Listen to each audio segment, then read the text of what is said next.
오늘 하나님의 말씀은 히브리서 11장 1절과 2절 말씀입니다. 오늘 제인이 순서였던가요? 네. 혹시 네? 유비 순서였네요. 네. 죄송합니다. 깜짝 놀라셨을 때 오늘 유비 순서였습니다. 네. 믿음은 바라는 것들이 실상이요 보이지 않는 것들이 증거니 선진들이 이로써 증거를 얻었느니라. 히브리서 11장 1, 2절 말씀. 아멘. 아멘. 네. 우리가 계속해서 히브리서 말씀을 묵상하고 있습니다. 간단하게 이미 제가 몇 번 말씀을 드렸지만 한 번 더 우리가 어떤 흐름 가운데 지금 말씀이 나오는지 알면 더 좋으니까 간단하게 리뷰를 하면 히브리서 1장에서 9장까지는 당시 예수 그리스도를 믿는 그 신앙을 가진 것 때문에 유대교에 엄청난 핍박을 받아서 다시 유대교로 돌아가야 되나 이렇게 고민하고 있었던 히브리 크리스천들에게 히브리서 기자가 주는 이 말씀인데, 왜 예수님이 구약시대 일부 사람들이 섬겼던 천사보다 위대한 분이신지, 혹은 왜 천사보다 못한 존재로 일시적으로 이 땅 가운데 오셨는지, 그리고 유대인들이 정말 존경하던 모세보다 왜 더 뛰어나신 분인지, 온 유대 백성들을 대표하는 레위 대제사장들보다 왜 더 뛰어난 분인지, 그들이 하나님 앞에 이렇게 계속 매일 상번제로 또 여러 가지 모습으로 드렸던 희생 제사보다 왜 더 뛰어난 제사를 예수님이 드리신 것인지, 그리고 저희가 2주 전이었죠. 2주 전에 그들의 삶의 중심이 되었던 성막 그 자체가 바로 예수님을 예표한다는 것, 이런 부분들을 쭉 우리가 배웠습니다. 그리고 말씀으로 우리가 설명을 하지는 않았지만 그 10장에는 이제 예수 그리스도의 그 십자가 사건을 통해 우리가 은혜의 보좌 앞으로 우리가 담대히, 지금 핍박 때문에 두렵고 마음이 어렵겠지만 예수님이 그 길을 열어두셨기 때문에 이제 그 보좌로 담대히 나가라라는 말씀과, 핍박 속에 모이기를 패하는 어떤 그런 습관과도 같이 하지 말고 오히려 더 모이기를 힘써라, 이런 말씀이 히브리서 10장에 나오게 되죠. 그리고 이제 11장으로 들어오게 됩니다. 그러면서 믿음이란 건 과연 무엇인가, 그리고 이 믿음대로 살았던 믿음의 선진들의 이야기가 11장에 이제 계속 많은 사람들의 이야기가 나옵니다. 사실 이 히브리서 11장의 이야기는 최소 한 3주 정도 말씀을 나눠야 다룰 수 있는 부분인데, 저희가 이제 그런 시간적인 여유는 없어서 오늘 믿음의 선진들에 대한 많은 이야기 중에 3명을 좀 뽑아서 여러분들과 함께 나누려고 합니다.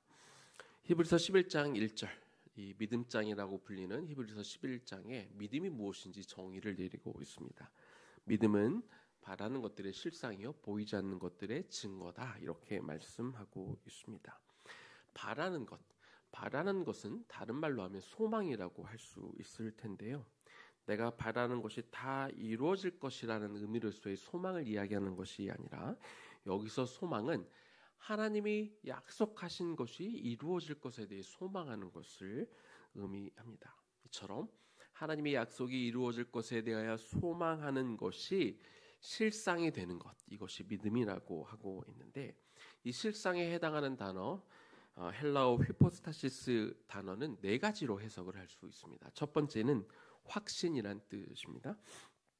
믿음은 하나님이 우리에게 약속하신 것이 반드시 이루어질 것이라고 내가 확신하는 것, 이것이 믿음이라는 의미가 되고요. 두 번째는 보증이란 단어인데, 믿음은 하나님이 약속하신 것을 받을 수 있다는 보증이 된다.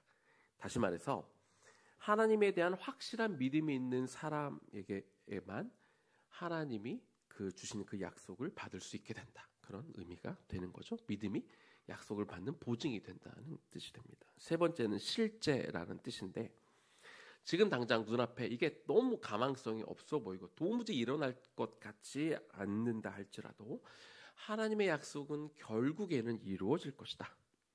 이것에 대해 신뢰하는 실제라는 의미가 있고요. 네 번째는 토대라는 의미가 됩니다. 이 믿음은 하나님의 약속을 이렇게 아래에서 떠받치는 토대, 근거가 된다는 것이죠. 믿음이 튼튼하게 자리 잡고 있어야 하나님의 약속이 지금 눈앞에 당장 실현되지 않는다 할지라도 우리가 인내함으로 그 약속을 기다릴 수 있게 되는 것이죠. 또 한편 믿음은 무엇이라고 되어 있냐면 보이지 않는 것들의 증거다 이렇게 말하고 있습니다. 보이지 않는다는 것은 우리 사람 눈에는 보이지 않는다는 것을 말하지만 그러나 실제로는 존재한다라는 것을 의미합니다. 그리고 증거라는 단어의 원어적인 의미는 확신이란 뜻인데 믿음은 육신의 눈으로 보이지 않아도 반드시 존재한다고 혹은 반드시 이루어진다고 확신하는 것, 이것이 믿음이라고 할 수 있는 거죠. 히브리서 11장 2절 말씀을 보니까 선진들이 이로써 증거를 얻었느니라 이렇게 기록하고 있습니다. 선진들은 하나님에 향한 그 믿음을 가지고 살았던 우리 믿음의 조상들을 말하고 이로써 그들이 믿음을 가짐으로써 증거를 얻었다라고 되어 있는데 한국말로는 증거를 얻었다라고 되어 있지만 헬라어 원어적으로는 수동태로 기록이 되어서 어떤 사실에 대하여 사람들이 증인이 되었다 이렇게 기록이 되어 있습니다. 다시 말하면 믿음의 선진들이 이렇게 믿음으로 살아왔다는 것에 대하여 하나님이 그들을 확실하게 인정한다. 믿음의 선진들은 정말 하나님의 믿음을 가지고 살았다는 것을 하나님이 보장한다. 내가 하나님이 그들의 증인이다. 그들은 그 증인의 삶을 살았다. 이런 의미가 되는 것이죠. 그러면 도대체 이 믿음의 선진이라고 불리는 이런 사람들, 히브리서 11장에 기록되어 있는 이런 사람들의 믿음이 어땠길래 이들을 믿음의 선진들로 부르는지 많은 사람의 예화가 있지만 그 중에 세 사람을 보도록 하겠습니다. 첫 번째는 아벨입니다. 아벨의 믿음이 어땠는지 좀 살펴보겠습니다. 히브리서 11장 4절 말씀을 보니까 믿음으로 아벨은 가인보다 더 나은 제사를 하나님께 드림으로 의로운 자라 하시는 증거를 얻었으니 하나님이 그 예물에 대하여 증언하심이라. 그가 죽었으나 그 믿음으로써 지금도 말하느니라. 가인과 아벨에 대한 이야기를 우리가 너무 잘 아는 말씀이고 창세기 4장에 기록이 되어 있습니다. 하나님이 아벨의 제사, 그 제물을 연락하셨고 아벨이 가인보다 더 나은 제사를 올려드렸다. 그래서 그 제사를 받은 것이 그가 의로운 자다라는 증거가 되었다고 말하고 있습니다.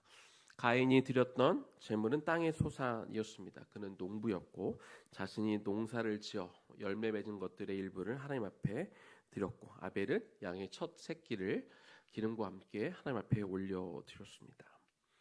가인과 아벨이 똑같이 제물을 하나님 앞에 내어드려 제사했지만 하나님의 반응은 극명하게 갈렸습니다. 아벨의 제물은 기쁘게 받으셨지만 가인의 제물은 받지 않으신 거죠.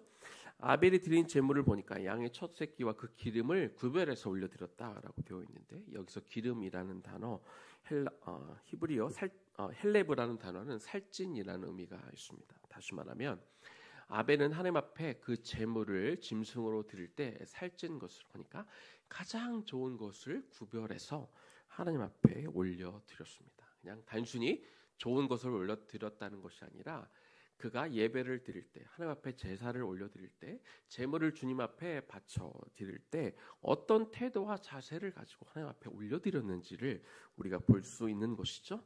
반면에 가인은 자신의 제사가 받아들여지지 않자 분한 마음을 품고 있었는데 하나님이 이렇게 책망하셨습니다. 네가 선을 행하면 어찌 낫을 들지 못하겠느냐. 이는 가인이 하나님 앞에 제물을 내어드리는 태도가 무성의했고 하나님을 경외하는 마음이 전혀 없었다는 것을 보여주는 그런 책망이라 할 수 있습니다.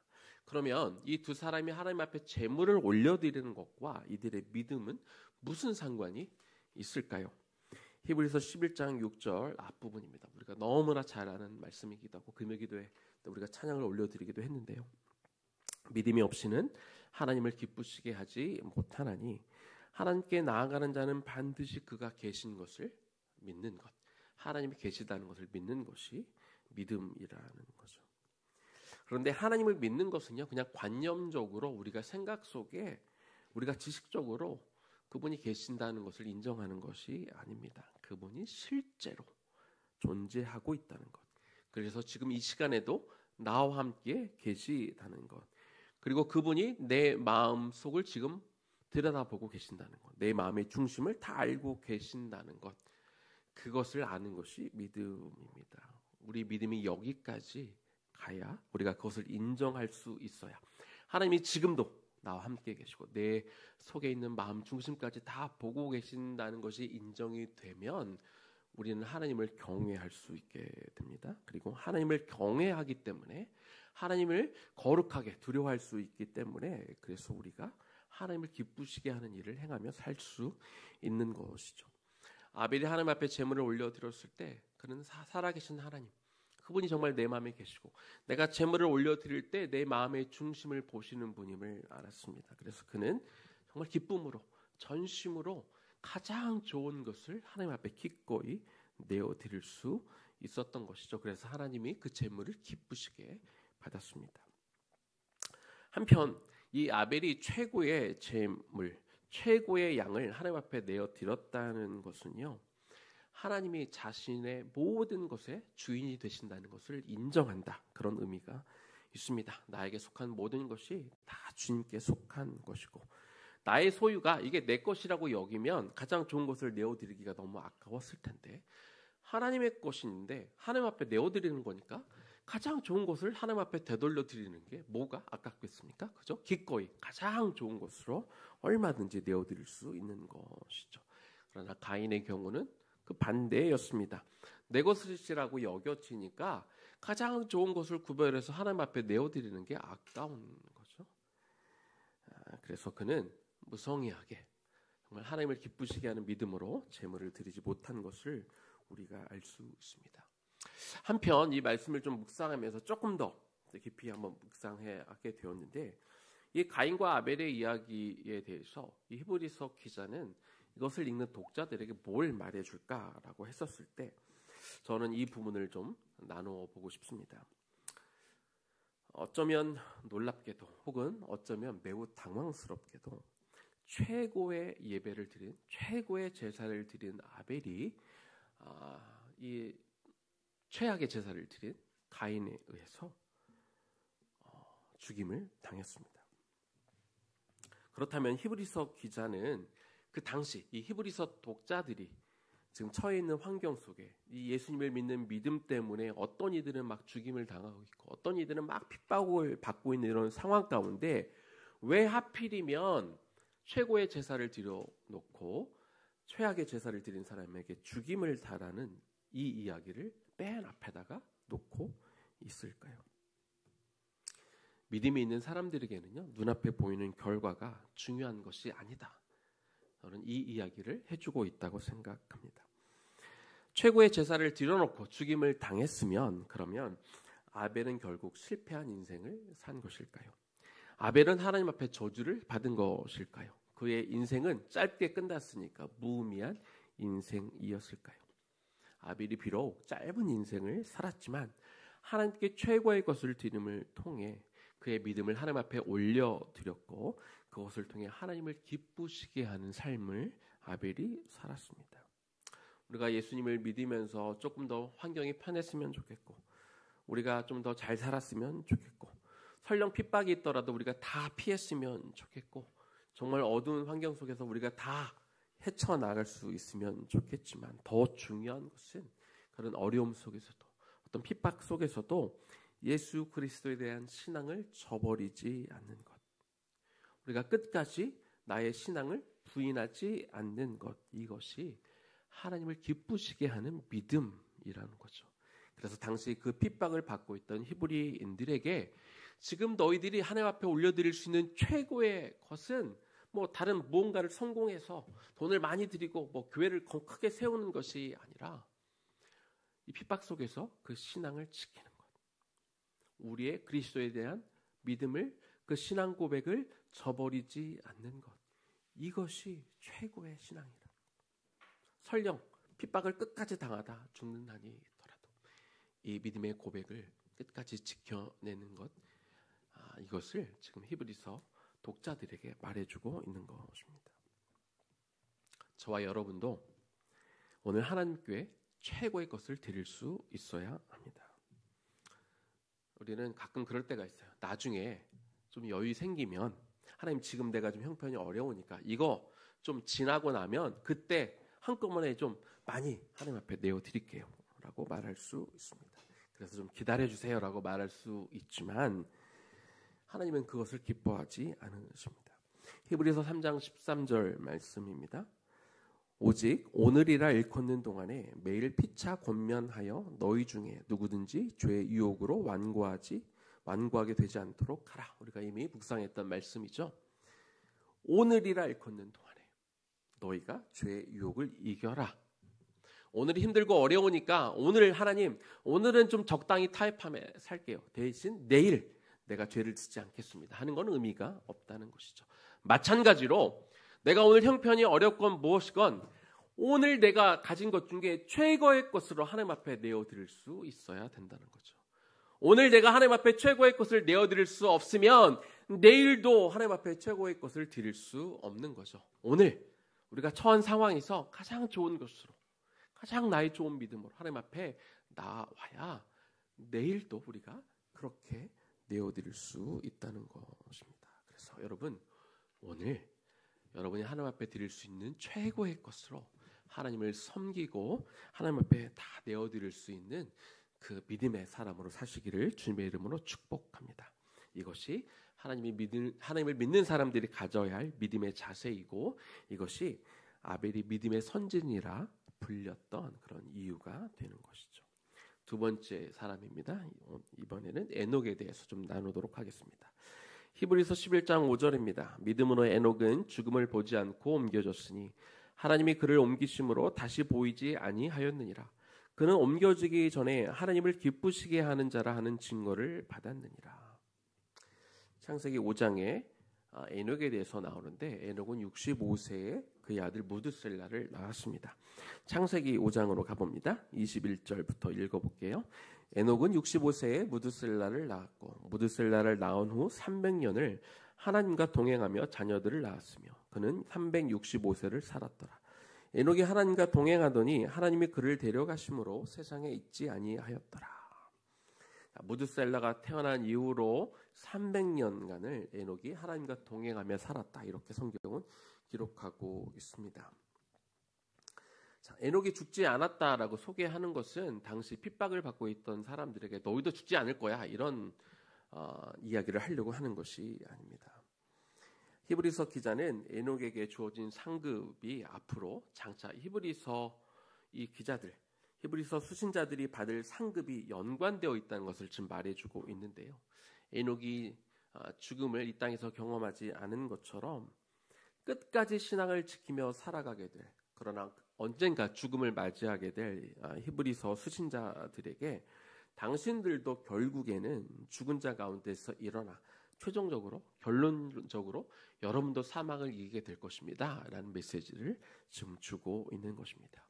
그런데 에녹에 대해서 자세하게 기록은 되어 있지 않은데 우리가 여기서 한 가지 주목할 만한 부분이 있습니다. 에녹의 일생이 65세에 그의 아들 무드셀라를 낳은 후에 완전히 바뀐 인생을 살게 되었는데요. 무드셀라를 65세에 낳은 것이 정말 중요하기 때문에 그 기록이 짧게라도 들어가 있을 것입니다.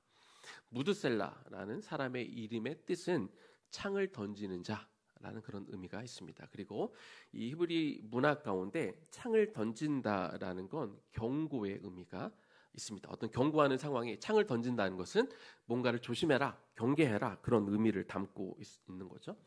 성경의 인물들을 보면 다 이름이 있고 이름의 뜻이 있습니다.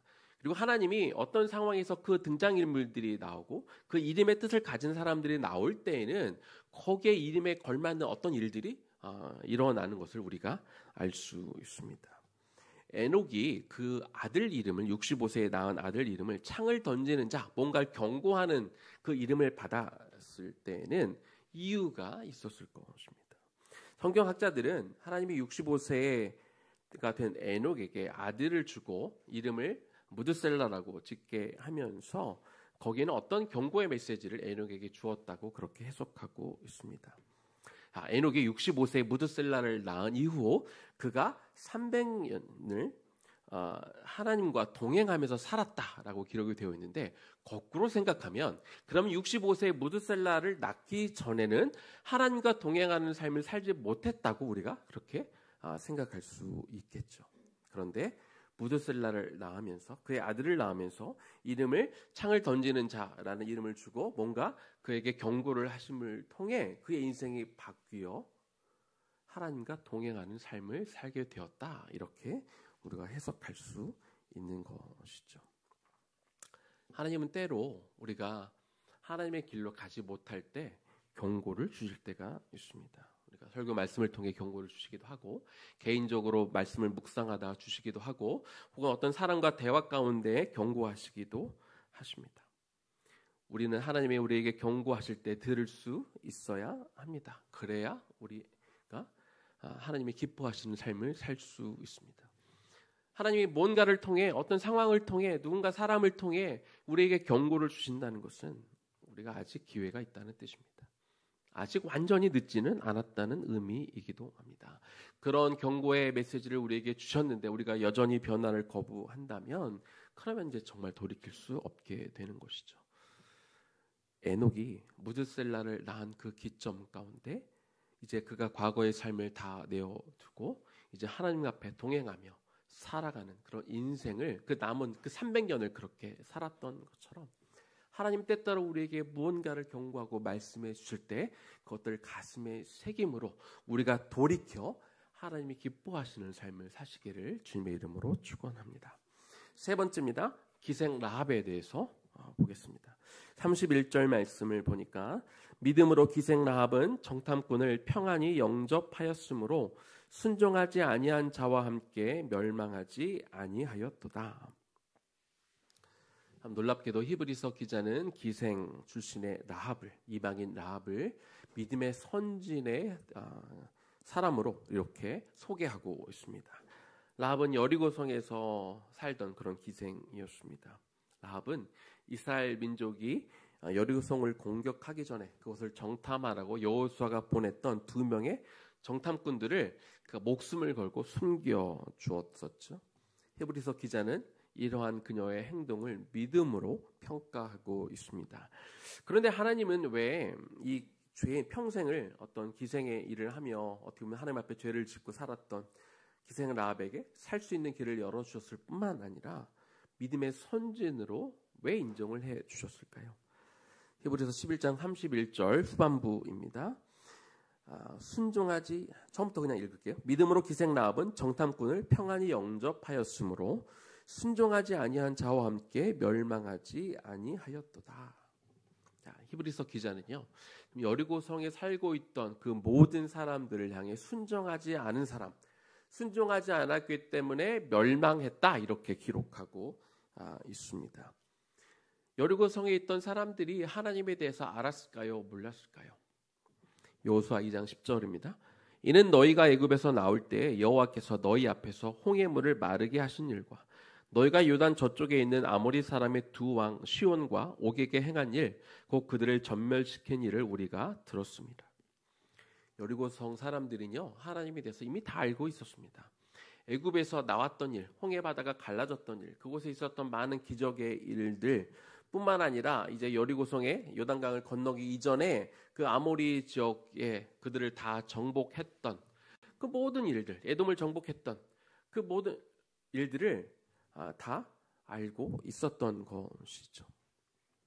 그래서 그들은 하나님 앞에 돌이킬 수 있는 기회가 있었는데 그러나 그들은 하나님 앞에 돌아서기를 거부했던 그런 사람들입니다. 그러나 라합은 달랐습니다. 라합은 이스라엘 하나님 여호와께서 여리고성을 포함해 가나안 땅을 주실 것을 그는 믿고 있었습니다. 그가 어떻게 믿음이 생겼다고요? 앞서 행하신 그 일에 대해서 그가 들었을 때 홍해바다에서 광야에서 있었던 그런 일들, 요단 동편을 정복했던 한때 노예했던 사람들이 그 강력한 아모리인들과 그리고 이 모압의 땅들을 정복해 가는 그런 과정들을 통해 하나님이 정말로 위대하신 살아계신 하나님이시구나라는 것을 그것을 듣고 그녀가 믿음이 생겼던 것이죠. 그런데 하나님을 향했던 이 라합의 믿음은 추상적인 믿음이 아니었습니다. 라합은 하나님을 향해 생겼던 그 믿음을 직접 순종함으로 행동에 옮김으로 그녀의 믿음이 추상적인 것이 아니라 구체적이고 실질적인 믿음이라는 것을 증명했던 것이죠. 믿음이 있으면 반드시 행함이 따라오게 되어 있습니다. 믿음은 목숨을 걸어서라도 내가 행동에 옮길 수 있는 것, 이게 진짜 믿음인 것이죠. 야고보서 말씀 볼게요. 야고보서 2장 24절에서 26절입니다. 이로보건대 사람이 행함으로 의롭다 하심을 받고 믿음으로만은 아니니라. 우리가 믿음으로 의롭다 여기심을 받고 구원을 받지만 믿음으로만이 아니라 사람이 행함으로. 왜? 믿음에는 행함이 반드시 따라오게 되어 있기 때문에 행함으로도 의롭다 하심을 받는다. 야고보서는 그렇게 말하고 있는 거죠. 그러면서 라합을 예로 들고 있습니다. 또 이와 같이 기생 라합이 사자들을 접대하여 다른 길로 나아갈 때 행함으로 의롭다 하심을 받은 것이 아니냐. 영혼 없는 몸이 죽은 것 같이 행함이 없는 믿음은 죽은 것이니라. 여러분 아멘이십니까? 네. 라합은 하나님을 믿는 믿음을 관념적으로 가진 것이 아니라 그 믿음을 행함으로 실천했습니다. 전적인 하나님을 향한 믿음이 있었기 때문에 자신들의 적이라 할 수 있는 그 정탐꾼들을 숨겨 주었던 것이죠. 하나님을 향한 자신의 믿음을 이렇게 증명한 이방 여인, 기생으로 살았던 이 라합을 향해 하나님은 그 과거에 그가 뭘 했건 하나님은 그것을 따지지 않으셨습니다. 물론 라합은 이처럼 구원받은 이후로 더 이상 기생의 일을 하지 않았습니다. 구원받은 이후로 완전히 옛사람을 벗어버리고 정탐꾼 중에 한 명과 결혼함을 통해서 새로운 삶을 살았고 결국 후대 예수 그리스도가 탄생하는 그 위대한 가문에 포함되는 믿음의 선진이 될 수 있었던 것이죠. 이제 말씀을 마무리하겠습니다.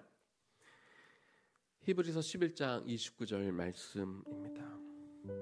믿음으로 그들은 홍해를 육지같이 건넜으나 애굽 사람들은 이것을 시험하다가 빠져 죽었다. 이스라엘이 홍해 바다를 건넌 것은 엄청난 믿음이었습니다. 이것이 갈라지고 그냥 갈라진 게 문제가 아니라 엄청난 기둥이 되어 금방이라도 쏟아들듯이 이렇게 무섭게 서 있는 것을, 그러나 그들은 하나님을 믿었기 때문에 애굽에서 보았던 이 10가지 재앙들과 하나님이 이 바다를 갈라주신 것들을 통해 하나님에 대한 전적인 신뢰가 있었기 때문에 이스라엘 백성들은 갈라진 그 땅을 밟을 수 있었던 것이죠. 그런데 여러분, 그 갈라진 홍해 바다를 건넌 사람들이 이스라엘 백성들만이 아닙니다.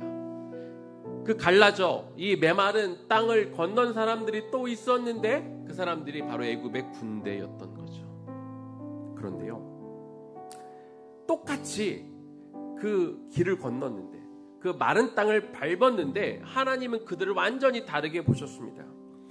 믿음으로 이스라엘 백성들은 홍해를 육지같이 건넜으나 애굽 사람들은 그것을 시험하다가 빠져 죽었다. 이렇게 기록하고 있는 것이죠. 똑같이 홍해길을 걸었지만 하나님이 그들을 보는 그들의 믿음은 달랐습니다. 그 길을 걸었다고 다 하나님을 향한 믿음이 있었던 것이 아닙니다. 교회를 다닌다고 다 똑같은 믿음을 가진 것이 아니죠. 우리가 하나님 앞에 예물을 드리고 우리가 말로 하나님을 찬양한다고, 하나님의 영광을 위해 살겠다고 고백한다고 다 똑같이 하나님이 바라보시는 게 아니라는 거죠. 어떤 이들은 그저 흉내내고 있을 뿐입니다.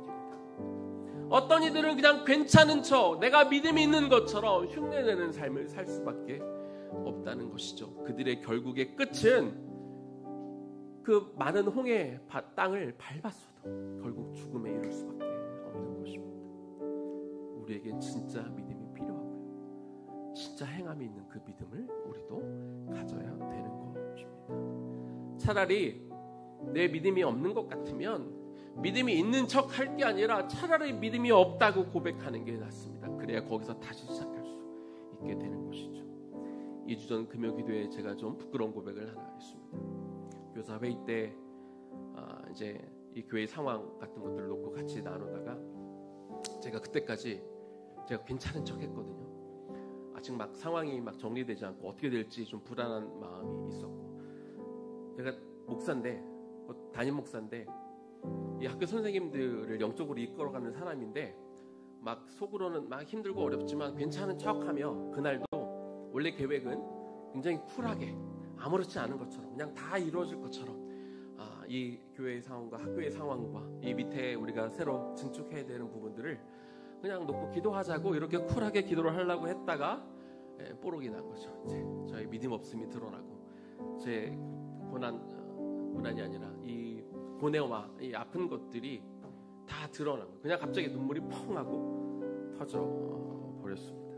힘든 것들을 고백한 거죠. 제 믿음이 없음이 다 드러난 거예요. 감사하게도 선생님들이 그날 같이 목사님 혼자 이 짐을 지지 말고 우리 같이 질게요. 기도 편지 보내주시면 우리도 같이 보낼게요 라고 하시며 힘을 얻었는데 더 좋았던 것은 이렇게 제 믿음 없음을 고백하고 나니까 더 부끄럽고 막 창피할 줄 알았는데 오히려 제 마음이 너무 평안해진 거예요. 차라리 나의 이 허상을 깨고 내 연약함을 드러내고 나니까 더 마음이 편한 거예요. 내가 믿음 있는 척 할 때 너무 온갖 스트레스로 막 어깨 굽고 너무 몸이 아팠는데 그냥 인정하고 나니까 드러나니까 그냥 마음 놓고 하나님 앞에 엎드릴 수 있게 되더라고요.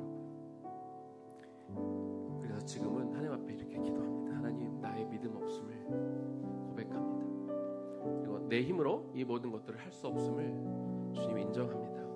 여러 가지 연말이 되면서 아마 가장 이렇게 많은 변화가 있는 때가 없었던 것 같지만 하나님, 제 힘으로 아무것도 할 수 없습니다. 주님 도와주십시오. 제가 믿음이 부족합니다. 그래서 주님 나를 도와주시고 하나님 부어주시고 나를 채워주시고 하나님 이 교회와 이 교육 공동체를 이끌어 달라고 그렇게 하나님 앞에 기도하니까 오히려 마음이 너무 편안한 거죠. 믿음이 있어야 되는데, 그래서 우리가 행함이 있어야 되는데 혹시 내가 연약해서 내가 거기까지 못 가게 되면요 그냥 솔직히 인정하면 될 것 같아요. 하나님, 내가 믿음이 없어요. 하나님, 나에게 믿음이 없어요. 나를 도와주세요. 하나님, 나를 이끌어주세요. 하나님, 나를 붙잡아 주세요. 내가 믿음이 생길 수 있도록 저에게 용기를 주세요 라고 이렇게 고백하시면 되는 것이죠. 그렇게 나아갑시다. 최선을 다해 우리가 믿음으로 나아갈 때 없을 때 하나님 앞에 매달리며 정말 믿음에 살아갈 수 있도록 그렇게 다시 믿음을 또 쌓아갈 수 있는, 믿음을 또 증명하며 나아갈 수 있는 저와 여러분들 되기를 주님의 이름으로 간절히 축원합니다. 우리 들은 말씀 기억하면서 우리 지난주 금요일에 불렀던 찬양이고요. 최근에 제 영혼을 이렇게 꽉 붙잡아주고 있는 너무 은혜로운 찬양인데요. 아름답고 놀라운 주 예수 같이 찬양하면서 우리가 하나님 앞에 또 기도하겠습니다. 같이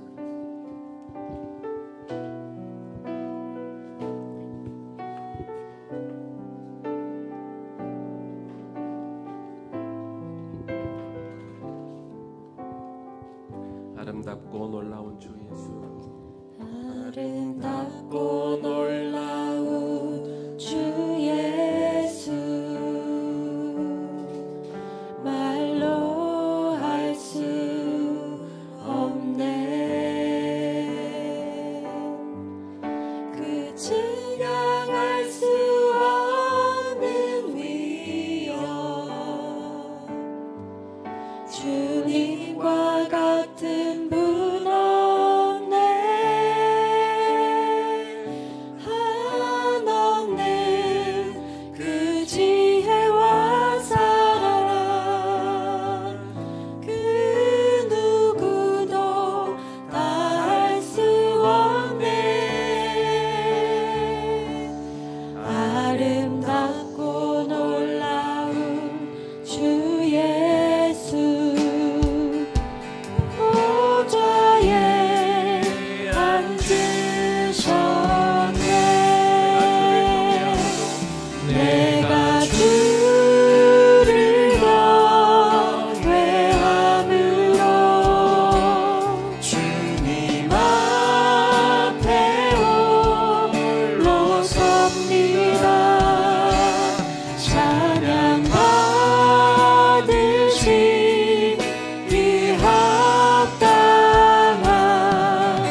우리가 섬기고 믿고 있는 그 거룩하신 하나님이 여러분 앞에 여기 계십니다.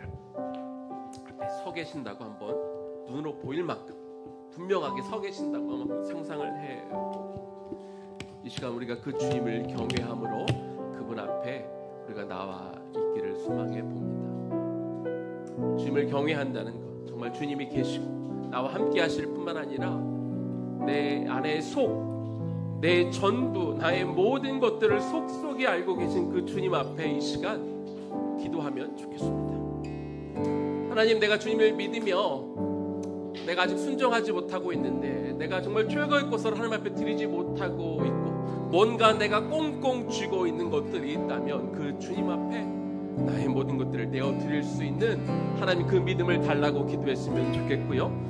혹시 내가 지금 그렇게 살고 있다면, 혹은 주님 사실은 내가 믿음이 없는 것 같아요. 너무 불안하고 너무 걱정되고, 하나님 내가 제대로 서 있을 수도 없고, 하나님 잠도 안 오고, 하나님 너무나 힘들다고 여기는 분들이 있다면, 그것들을 숨기고 감추고 나는 괜찮은 척 할 것이 아니라, 주님 내가 너무나 힘들어 주님 앞에 엎드립니다. 내가 사실은 믿음이 없습니다. 주여 나를 도와주시고 내 손을 잡아주십시오. 오늘 이것 가운데 내 마음 가운데 찾아와 주셔서 내 마음을 붙들어 주옵시고, 하나님을 향할 조금의 더 믿음이라도 하나님 내 안에 하나님으로 채우기를 원하오니, 주여 나를 도와달라고 그 주를 경외함으로 하나님 주님 앞에 나와 주님 앞에 서 있기를 소망합니다.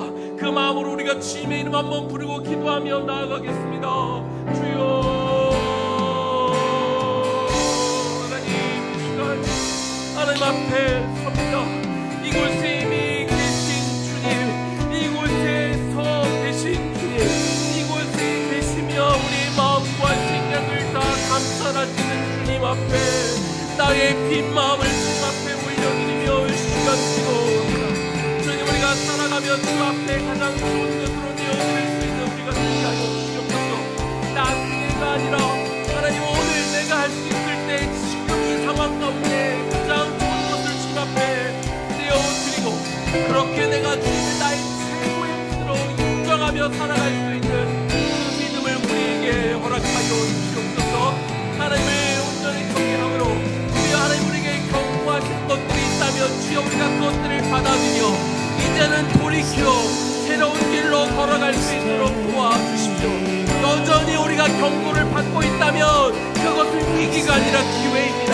하나님이 나에게 여전히 기회를 주시고 있기 때문에 돌이킬 기회를 주실 때 오늘 이 자리에서 우리가 돌이켜 주님 앞에 다시 한번 온전히 나아갈 수 있도록 도와주십시오. 하나님 이 시간 기도합니다. 오늘 우리 가운데 하나님을 향한 믿음이 쓰러진 사람이 있거나, 하나님을 향한 내 믿음이 너무나 떨어져 있는 사람이 있다면 주여 인정하고 하나님 앞에 고백하며 이 자리에 섭니다. 주여, 우리의 믿음 없음을 인정하며 주 앞에 나옵니다. 하나님 믿음 없음을 주 앞에 나옵니다. 주여, 당신을 향한 그 믿음이 내가 조금이라도 더 생기기를 원하고, 내가 조금 더 견고한 믿음을 오늘 이 자리에 내가 갖기를 주여 소망하오니, 주여 나를 긍휼히 여겨 주옵소서. 아버지 나를 긍휼히 여겨 주옵소서. 주께서 믿음 있는 것처럼 힘내는 신앙 가운데 우리가 이제는 돌이켜 주님을 향한 온전한 믿음을 갖고 주님을 그 경외하는 마음으로 당신의 인생 가운데 우리가 서 있기를 원합니다. 그 마음으로 우리가 이 자리에 나와 아버지 나를 도와달라고 간절히 외치며 주님 앞에 기도합니다. 주여, 우리 가운데 당신을 향한 의심, 우리가 너의 길을 소망하는 마음으로 주님 앞에 나오며 간구하며, 주여 나에게 주님을 경외할 수 있는 이 마음을 나에게 주옵소서. And I stand, I stand. And I stand, I stand in awe of you. I stand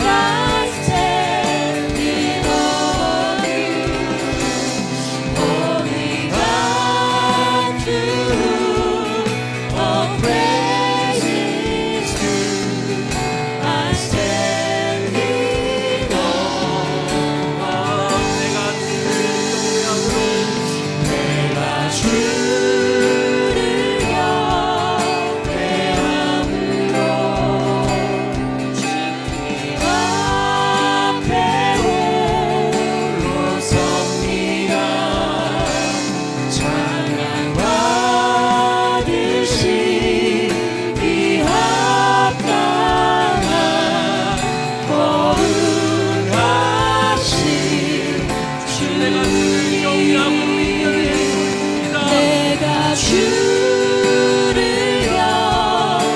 경외하고 믿는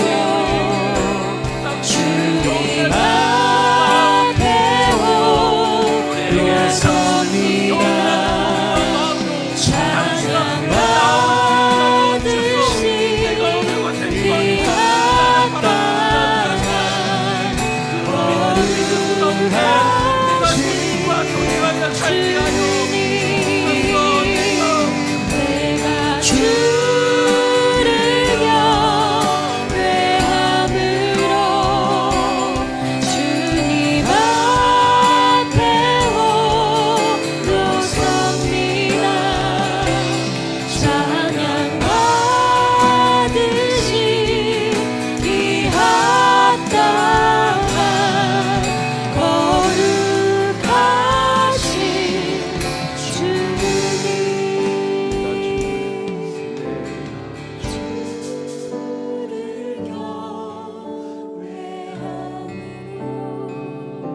주님 앞에 올라섭니다. 찬양받으시 귀한 땅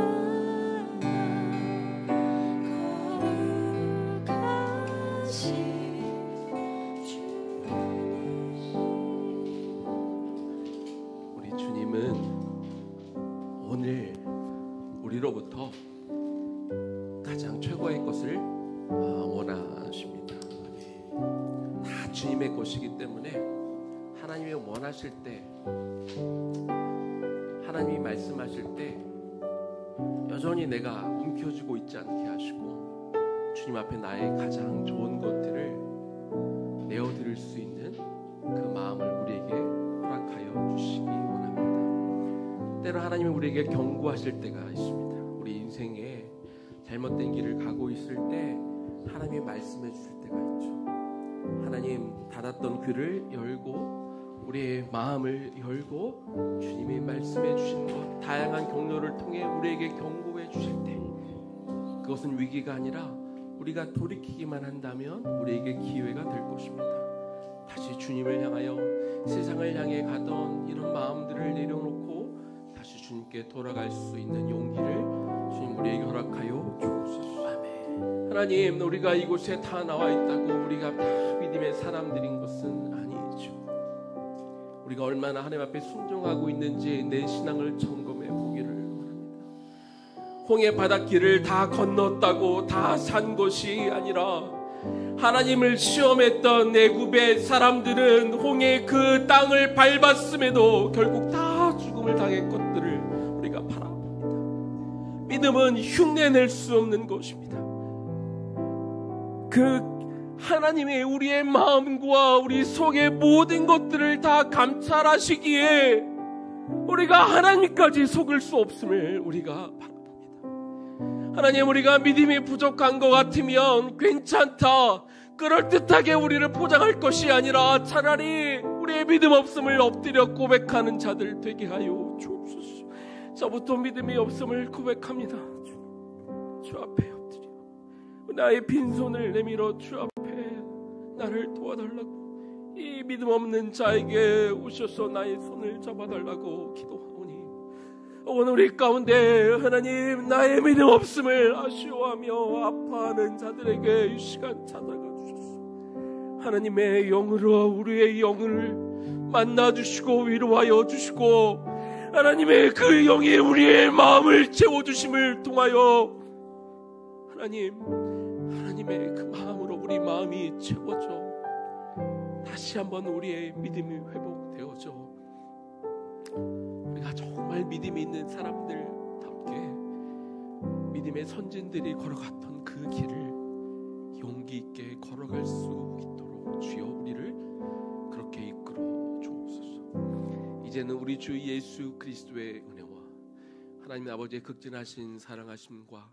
성령님의 감동 감화하심과 그 교통 역사하심이 믿음의 선진들을 따라 믿음의 길을 계속 걸어가게 될 우리 청장년 세대와 그들 또한 우리 우리 믿음의 선진들과 또 부모의 신앙을 뛰어넘어 정말 하나님의 길로 걸어가게 될, 우리가 그렇게 가르치게 될 우리 다음 세대의 머리 위에 지금부터 영원까지 충만하게 거하시기를 간절히 축원하옵나이다. 아멘.